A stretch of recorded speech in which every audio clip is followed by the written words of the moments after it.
The former coalition government sealed a defence agreement with the US and the UK, and we know that as AUKUS, and it was sold to the Australian public as the answer to our defence problems and a solution to submarine capability.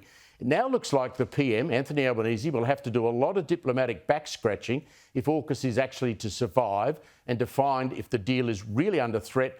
We're now joined by Defence Strategist Michael Shoebridge. Great to talk to you again, Michael. You too, Steve. Australia has the most to lose, does it not? If AUKUS is the agreement that falls over, if AUKUS falls over, we lose? Well, exactly. AUKUS is more important to Australia than it is to the other two partners, the US or the UK.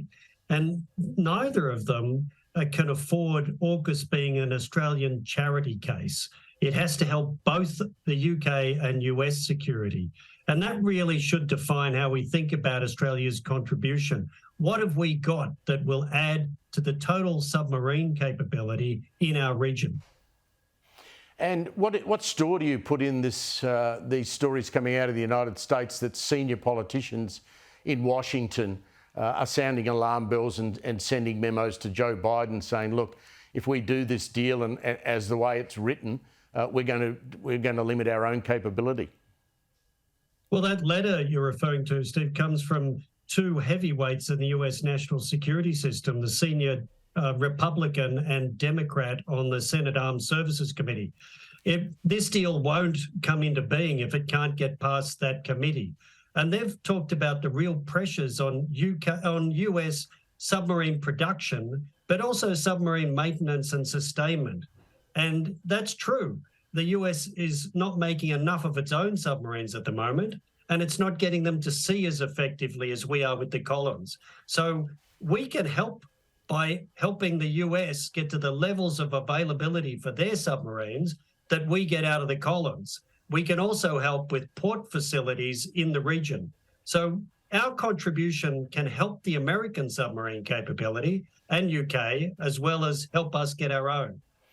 So wouldn't the easiest thing to do would be allow more port access to American submarines that are already in the water? Exactly. So, think of them operating out of HMAS Sterling in Perth, out of the new East Coast base that's going to be built, and being maintained out of the world-class facilities we have for the Collins, expanded to meet the UK and US nuclear submarine needs, as well as our own. There are more jobs in maintaining and sustaining the US, Australian and UK submarines than building that French design. What's the UK involvement here? I mean, we seem to concentrate on the American aspect of this agreement, AUKUS. What's the UK's involvement?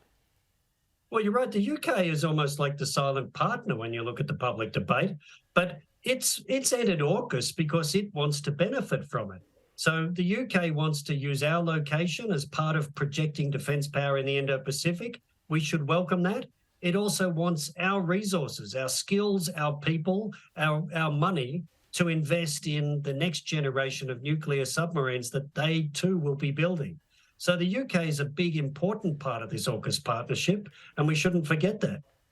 Is there a global shortage of skilled workers to build these sorts of submarines? I mean, I presume it's a fairly, it's a skill that not everyone has. We can't just go out, I guess, and recruit people offshore to come and bolster the people who can do this for us.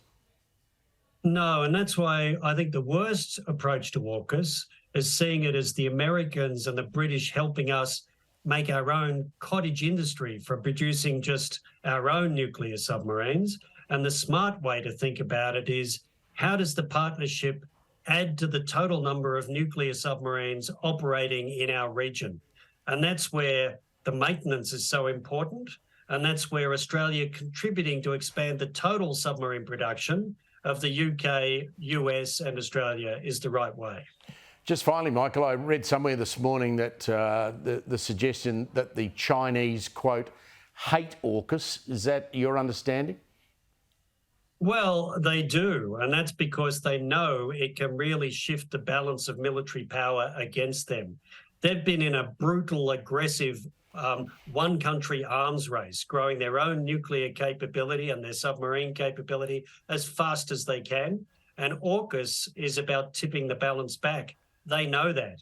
So the Albanese government has to run a hard strategic policy, even as it cozies back to China diplomatically. Michael Shoebridge, as usual, a great pleasure. Thanks for your time. Thanks, Steve.